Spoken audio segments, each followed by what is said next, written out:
approaching the gate. They're at the post. Now they're moving into the gate. They're off and running.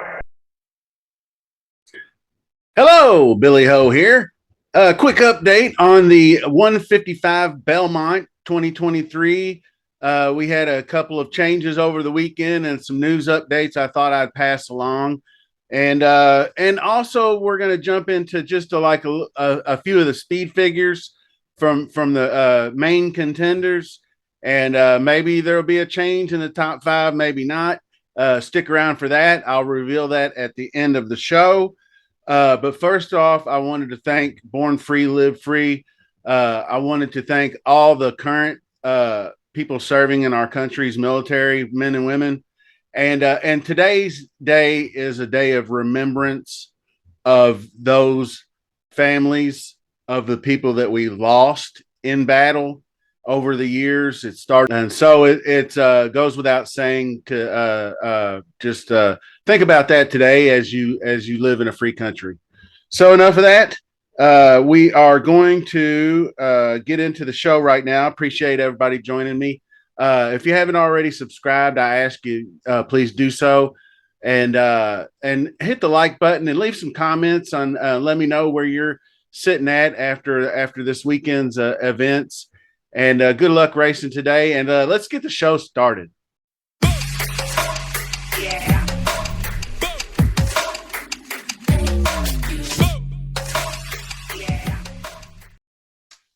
And as always, my backdrop is the Google article, googlesites.com. And the link is in the description. I don't know if I have anything earth shattering to add this week, but I will be updating sometime today with what we're about to talk about. So we start off with the number one. Well, I guess the first horse to actually drop out of the race. King's Barnes came down with symptoms of colic and is going to scratch out of the race. So I didn't really feel like that affected my thinking on how the race was going to unfold anyway. So that's just one horse less to worry about, I guess. And then the other one is official. I don't think we saw Two Phil's come into the Belmont, but we didn't know for sure. Two Phil's is going to go to the Ohio Derby. So that ought to be a good one for him. And next up, the Forte news. He had a very nice looking workout at Belmont last Saturday. And you're going to take a look at it on your screen right now. It just kind of shows him jogging out. And believe me, I am no expert on works. I don't, they all look just perfectly fine to me when they're out there breezing on the track.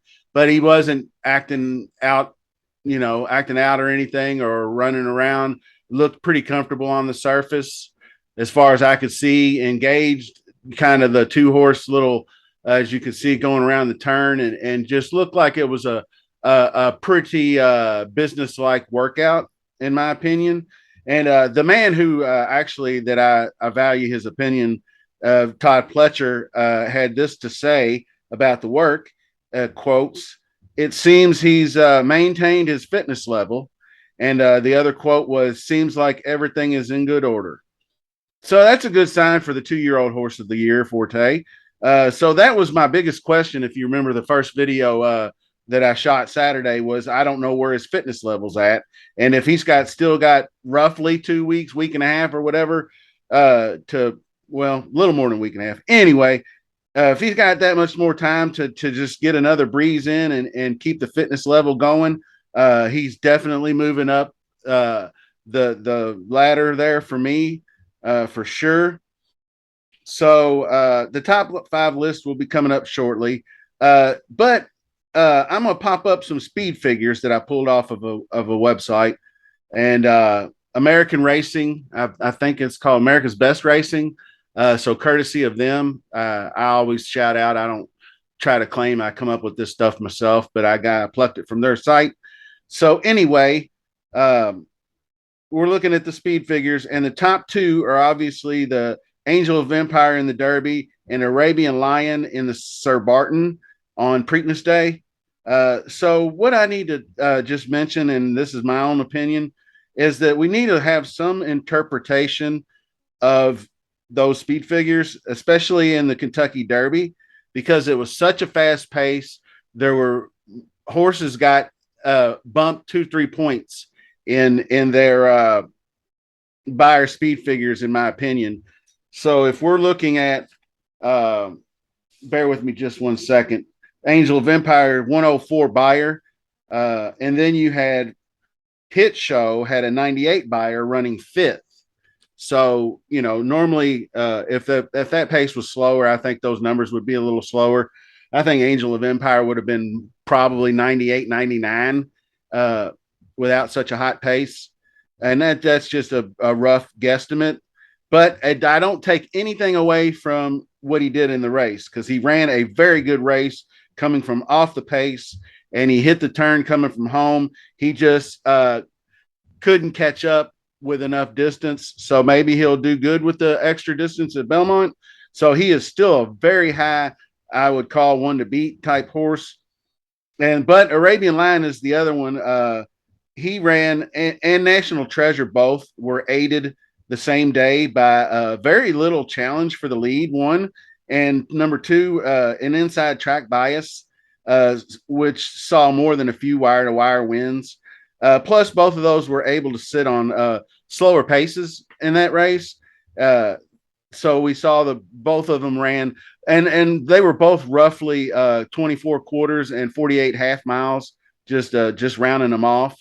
And with that, if you got a good horse and you don't challenge them on the lead like that, when you hit the stretch for home, like you're seeing in the video of the Sir Barton I'm showing, Tappett's Conquest gave chase, but was no match for a horse with that kind of gas in the tank. So I'm figuring Belmont is a different track. I'm figuring it's a longer distance, different track, more fair, I think. Now there are much better horses competing.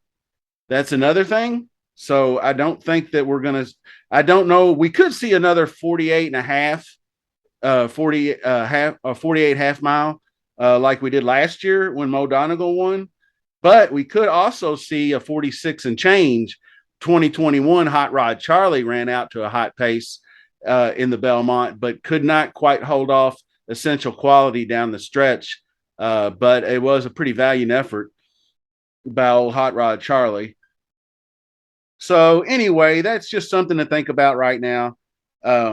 We have ample time to dive in deeper into more speed figures and different angles on and whatnot. So there will be more videos, and as soon as I get a few days more of news, maybe even up to this weekend, we might have some more updates. I'll drop another video out there. So keep on the lookout, stay engaged, stay subscribed. We're going to be rolling on the horse content. Horse racing is in my blood. I've grown up with it, so I really feel passionate about what we're doing here. So until the next time, we'll see you soon. Thanks for watching. Well, as promised, the top five is going to remain the same. Actually, it's going to be. I'm still sticking with Tappet Trice because I think that the added distance maybe, and he'll be a little bit more engaged. Hopefully, he won't get off to such a slow, sluggish start. That way, he can get his big gray ass in gear, and he should have plenty of room to run over anybody in his way. That's just my opinion, but I can understand where you're coming from. Angel of Empire and Forte 1-2. I can't deny that at all. I still like Hit Show. I still like Archangelo. So I believe that rounded him off. And of course, National Treasure. I think he can move up, even though I was not poo-pooing his effort at all in the Preakness.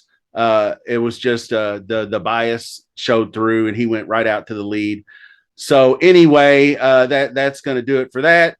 We might have some more updates. I'll drop another video out there. So keep on the lookout, stay engaged, stay subscribed. We're going to be rolling on the horse content. Horse racing is in my blood. I've grown up with it. So I really feel passionate about what we're doing here. So until the next time, we'll see you soon. Thanks for watching.